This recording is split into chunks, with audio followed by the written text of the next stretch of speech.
দর্শক, বাংলাদেশে এই প্রথম, শুধু বাংলাদেশে নয়, ইন্ডিয়া, পাকিস্তান, বাংলাদেশ এই কয়েকটা দেশের মধ্যে কেউ আজও পর্যন্ত এই প্যারামোটর তৈরি করতে পারেনি যা আকাশে উড়বে।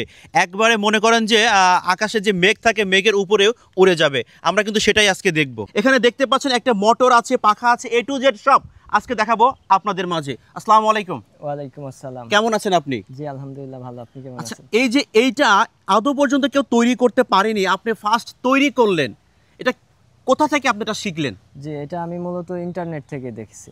আচ্ছা, ইন্টারনেট থেকে দেখছেন। জি। এটা তৈরি করতে আপনার কত বছর লেগে গেছে? এটা তৈরি করতে আমার 1 বছরের মতো সময় লাগছে। 1 বছরের মতো সময় লাগছে। জি।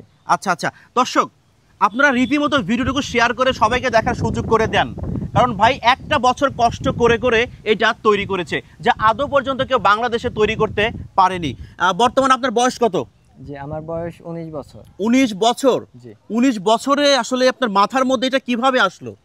আকাশে ওড়ার স্বপ্ন ছোটবেলা থেকেই, সেই থেকে আমি ইন্টারনেটে ঘাটাঘাটি করে দেখতে পারি যে এরকম একটা প্যারামোটর আছে, এটা বাইরের দেশ থেকে আনতে গেলে 8 থেকে 10 লাখ টাকা লাগে। তো তখন আমি নিজে বানানোর পরিকল্পনা করি এবং 1 বছর সময় এটা বানাই। আচ্ছা, এটা আসলে কত ফিট উপরে উঠতে পারে? এটা আসলে আভের উপরেও যাওয়া যায়, প্লেনের উপরেও যাওয়া যায়, মানে যত উপরে খুশি। কিন্তু আমি যেহেতু নিরাপত্তার বিষয় আছে, শুরুতে আমার পাইলটিং এর অভিজ্ঞতা নাই, যার কারণে আমি 70-80 ফুট উপরে উঠছি। আচ্ছা, মানে এটা আকাশের উপরেও যাওয়া যাবে? জি। কিন্তু আপনার হচ্ছে নতুন, এই জন্য আপনি যেন কোনো সমস্যা না হয় এই জন্য আপনি 50-60 ফিটের মধ্যেই সীমাবদ্ধ রাখেন। নিরাপত্তার জন্য আমি 50-60 ফিট। আচ্ছা আচ্ছা, এটা যখন আকাশে উড়ে তখন আপনি এটা কন্ট্রোল করেন কিভাবে? জি, এটা কন্ট্রোল করার জন্য আপনি দেখতে পাচ্ছেন ডানে বামে কন্ট্রোলিং এর জন্য 2টা ব্রেক লাইন আছে। ব্রেক লাইন আছে আর কি। আচ্ছা এটার আচ্ছা, মাধ্যমে আমি ডানে বামে উপরে নিচে যে কোনো মানে দিকে যাইতে পারি। আর আপনি যখন নামতে চাইবেন তখন আপনি কিভাবে নামেন? জি, যখন এই ব্রেক লাইন 2টা একসাথে টানা হয় তখন এটা আস্তে করে নেমে যায়। ওইটা মানে চারপাশ দিয়ে ঘোছায় আসে এমন কিছু? না না, ঘুচেই আসে না, এটা হচ্ছে ইঞ্জিনের স্পিডটা কমাই দিলে আর ব্রেক লাইনটা টানার মাধ্যমে এটা নিচে নামা যায়। আচ্ছা আচ্ছা, আপনি যখন উড়বেন তখন ইঞ্জিনটা কি আপনার সাথে যাবে? জি, এটা আমার পিঠের সাথে থাকবে। পিঠের সাথে থাকবে? এটা আসলে ওজন কতটুকু এটা? এটার ওজন 20 থেকে 22 কেজি, 20-22 তো কেজি। সেক্ষেত্রে আপনার বা যারা হচ্ছে কি এটা উড়ার চেষ্টা করবে তাদের সমস্যা হবে না এইটা নিয়ে আকাশে ওড়া? জি, এখন আমি যদি আরেকটু ভালো মানের ইঞ্জিন ব্যবহার করি কম ওজনের, সেক্ষেত্রে সেটা সুবিধা হবে, কিন্তু আমার টাকা কম থাকার কারণে আমি পুরাতন মোটরসাইকেলের ইঞ্জিন ব্যবহার করছি। আচ্ছা আচ্ছা, দর্শক এরই মধ্যে কিন্তু আপনারা ভিডিওর মাধ্যমে দেখতে পাচ্ছেন মারুফ ভাই কিভাবে ওড়াচ্ছে আকাশে, আপনারা কিন্তু দেখতে পাচ্ছেন। আমরা ভাইয়ের সঙ্গে কথা বলবো।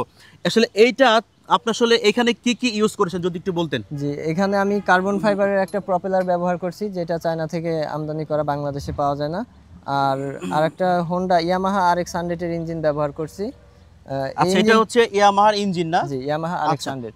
এটা হচ্ছে পাখা? জি, পাখা। আচ্ছা আচ্ছা, এই ইঞ্জিনটা আমি মডিফাই করছি, এটার ওজন 30 কেজি প্লাস থাকে। আমি এই ইঞ্জিনটারে কেটে যে অংশগুলো কাজে না লাগে, গিয়ার প্যানেল, তারপর আর যেগুলো কাজে না লাগে ওইগুলো কেটে এটা ওজন অনেক কমায় ফেলছি। এখন এটা 15 কেজির মতো আছে। আচ্ছা, এটা আসলে কিসে চলে? এটা ডিজেল, অকটেল, পেট্রোল কোনটায় চলে? জি, এটা অকটেন এবং পেট্রোল দিয়ে চালানো যায়। ও আচ্ছা আচ্ছা। আসসালামু আলাইকুম কাকু। ওয়ালাইকুম সালাম। কেমন আছেন? ইনশাআল্লাহ ভালো। এই যে আপনাদের এলাকার একটা ছেলে এটা তৈরি করে দেখিয়েছে, কেমন লাগছে আপনার কাছে? খুব ভালো লাগছে। ভালো লাগছে? জি। আকাশে ওড়ার ইচ্ছা আছে? ইনশাআল্লাহ। তাকে কি ওড়াবেন আপনি? জি, এখন পরীক্ষামূলক চলতেছে, এটা ঠিকঠাক থাকলে সবার ইচ্ছাই পূরণ করবো ইনশাআল্লাহ। আচ্ছা আচ্ছা, আসসালামু আলাইকুম হুজুর, কেমন আছেন? ওয়ালাইকুম আসসালাম। ভালো আছেন? আলহামদুলিল্লাহ। আপনি তো তার এলাকার ছেলে, তাই না? হ্যাঁ, এটা দেখার পরে আপনার অনুভূতি কি? আমার অনুভূতি মানে সে যেভাবে উড়ছে, আমারও ইচ্ছা যে সে যদি আরো মানে ভালো কিছু করতে পারে তাহলে আমিও একদিন ইনশাআল্লাহ তার সাথে উড়বো। আচ্ছা, আপনি একদিন উড়বেন? হ্যাঁ। আচ্ছা আচ্ছা আচ্ছা, আপনাকে অসংখ্য ধন্যবাদ। আর মারুফ ভাই, আর একটা কথা, আমি দেখলাম যে অনেক দূর উড়তে উড়তে আসলে মাঝপথে থেমে যাচ্ছে, এটা আসলে কি কারণে? এটা আসলে যেহেতু এটা পরীক্ষামূলক চলতেছে, আমি ইঞ্জিন নিয়ে এখন উঠতে পারি নাই, এখন দড়ির মাধ্যমে বাতাসের সাহায্যে গ্লাইড করে উঠতেছি। তো আবহাওয়া ঠিকঠাক থাকলে এটা সুন্দরভাবে ওড়া যায়। আজকে যেহেতু একটু বাতাস বেশি, যার কারণে এটা ব্যালেন্স করতে একটু সমস্যা হচ্ছে। আর তাছাড়া আমার পাইলটিংয়ের অভিজ্ঞতা নাই, এটা চালানোর জন্য পাইলটিংয়ের অভিজ্ঞতা লাগে। বাংলাদেশে এটার কোথাও ওইরকম শেখায় না, আমি নিজে নিজেই শিখতেছি, নিজে নিজে অনেক সময় পড়তেছি। আচ্ছা আচ্ছা, কিন্তু বড় কোনো দুর্ঘটনা ঘটে না, যেহেতু আমি উপরে কম যাই। আচ্ছা আচ্ছা আচ্ছা, মারুফ ভাই, এটা যখন আপনি তৈরি করলেন, আছে না যে ভালো কিছু করতে গেলে এলাকার মা বোন চাচা খালি চাচারা যারা আছে আত্মীয় স্বজন একটু নেগেটিভ দিকে নেয়, তুই এইগুলা করে কি করবি, হ্যান ত্যান পাগল হইছে, এটা কি কেউ বলছে আপনাকে কখনো? নাম বলতে হবে না। জি, এটা তো সবসময় সবাই বলে, আমি ওইগুলাই কান দেই না, যেহেতু আমি 1 বছর ধরে এটা কাজ করতেছি, সবাই বলতেছে যে কি বানাইতেছে, তো আচ্ছা, আচ্ছা। ওইটা নিয়ে আর আমি আজকে যখন আপনাকে নিয়ে নিউজ হচ্ছে বিভিন্ন টিভি চ্যানেল বা আমাদের চ্যানেলে, যারা তখন দেখবে তখন তারা কি মনে করবে বলেন তো?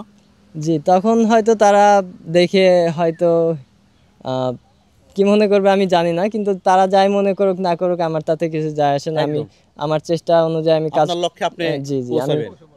আচ্ছা মারুফ ভাই, এই যে প্যারা মোটর, এটা তো হচ্ছে মোটর, আর যেটা হচ্ছে আকাশে উড়ে, হ্যাঁ, ওইটা আসলে আপনি কি কি দিয়ে তৈরি করেছেন? এটা তৈরিতে আমি রগ সুতা এবং ছাতা অথবা রেনকোটে যে কাপড়গুলো ব্যবহার হয় সেই কাপড় ব্যবহার করছি। আর ডিশের লাইনের মধ্যে এক ধরনের ফাইবার থাকে, ওইগুলো সামনে দিয়ে দিছি যাতে বাতাসে জিনিসটা ভাঁজ না হয়ে যায়। তামার মতো যেটা থাকে। না, এটা ফাইবার, এটা ডিশের লাইনে ডিশের তারে থাকে। আচ্ছা আচ্ছা পুরাতন ডিশের তার থেকে আমি এগুলো সংগ্রহ করছি। আচ্ছা। সেটাই। এটা বানাইতে মোটামুটি কত লক্ষ টাকা গিয়েছে? যে এটা বানাইতে আমার 50 থেকে 60 হাজার টাকা খরচ গেছে। প্রথমে আমি একটা রিমোট কন্ট্রোল বানাইছি এবং ওইটা রিমোট দিয়ে ঠিকঠাক মতো কন্ট্রোল করা শিখছি, দেন আমি এটা বানাই। তো টোটাল আমার 1 বছরের পরিশ্রম আর 50 থেকে 60 হাজার টাকা খরচ গেছে। ও আচ্ছা আচ্ছা, 50 থেকে 60 হাজার টাকা খরচ গেছে। এটা আসলে কতদিন সময় লাগছে আপনার বানাইতে? আনুমানিক 1 বছরের মতো। 1 বছরের মতো এটা সময় লাগছে। আসলে আপনার যারা বন্ধু বান্ধব যারা আছেন, আসলে তাদের অনুভূতি কি? জি, তারা সবাই আমাকে এখন সাপোর্ট করতেছে। আগে অনেকেই বলতো যে এটা কি জিনিস, বা যেহেতু এটা আগে তারা দেখে নাই, তারা মনে করতো যে এটা মানে হ্যাঁ পাগলামি মনে আমার করতো। কাকা সুন্দর একটা কথা বলছে। বাজান কেমন আছেন? বাজান, এই যে অনেকে বলছে যে পাগলের পাগলামি করতেছে, তাই না? কিন্তু ছেলেটা তো বানায়া দেখাইছে, উড়াইয়া দেখাইছে, এটা কেমন লাগতেছে বাজান? না, ইনশাল্লাহ আমার জন্য খুবই ভালো লাগতেছে। ভালো লাগতেছে? আমি আমার খুব উৎসাহ আচ্ছা, হয়েছে। আপনি কে হন ওনার? আমি ওর চাচা। চাচা? চাচা কিন্তু কান্না কইরা দিছে, দেখছেন? ভাইস্তা বানাইছে কত সুন্দর, আকাশে উড়ুন যায়, আর চাচা কান্না কইরা দিছে। চাচা, আপনি তো খুশি নাকি? হ্যাঁ, ইনশাল্লাহ আমি খুশি। খুশি হয়েছে? আমি ওর জন্য আল্লাহর কাছে প্রার্থনা করি, আল্লাহ তুমি ওকে কামিয়াবি করো, ওর লক্ষ্য মাত্রায় পৌঁছে আচ্ছা, যাও। আলহামদুলিল্লাহ। আরেকটা কথা ভাই, এটা যদি আমরা বিদেশ থেকে আনতে চাই তাহলে কত টাকা খরচ যাবে? জি, এটা বিদেশ থেকে আনতে গেলে 8 থেকে 10 লাখ টাকা খরচ যায়। 8 থেকে 10 লক্ষ টাকা খরচ যাবে? জি, প্রকারভেদে এটা আরো অনেক বেশিও যায়। আচ্ছা, মিনিমাম 8 লাখ টাকা থেকে 10 লাখ এর আচ্ছা, আর উপরে আপনি আছে। এটা বানাইছেন মাত্র 50 থেকে 60 হাজার 50 টাকা। থেকে 60 হাজার টাকা। ভাবা যায় দর্শক বিষয়টা? আবারও বলছি, ভিডিওটুকু শেয়ার করুন, শেয়ার করে সবাইকে দেখার সুযোগ করে দিন। আর বেশি কথা বাড়াবো না, সর্বশেষ আপনি জাতির উদ্দেশ্যে কি বলতে চান, বা যারা এগুলো তৈরি করতে চায় তাদের উদ্দেশ্যে কি বলতে চান? জি, আমি জাতির উদ্দেশ্যে বলতে চাই, যারা গেমস খেলে অথবা যে কোনোভাবে সময় নষ্ট করে, তারা সময় নষ্ট না করে যাতে সময়টার কাজে লাগায়, উদ্ভাবনী কাজে লাগায় এবং দেশকে এগিয়ে নিয়ে যায়, এটাই আমার চাওয়া। আচ্ছা, তো দর্শক মণ্ডলী, আমি রাজ ছিলাম বরাবরের মতো আপনাদের সাথে ফরিদপুর থেকে। বিদায় নেব, দেখা হবে অন্য কোনো ভিডিও নিয়ে অন্য কোনো সময়। আসসালামু আলাইকুম।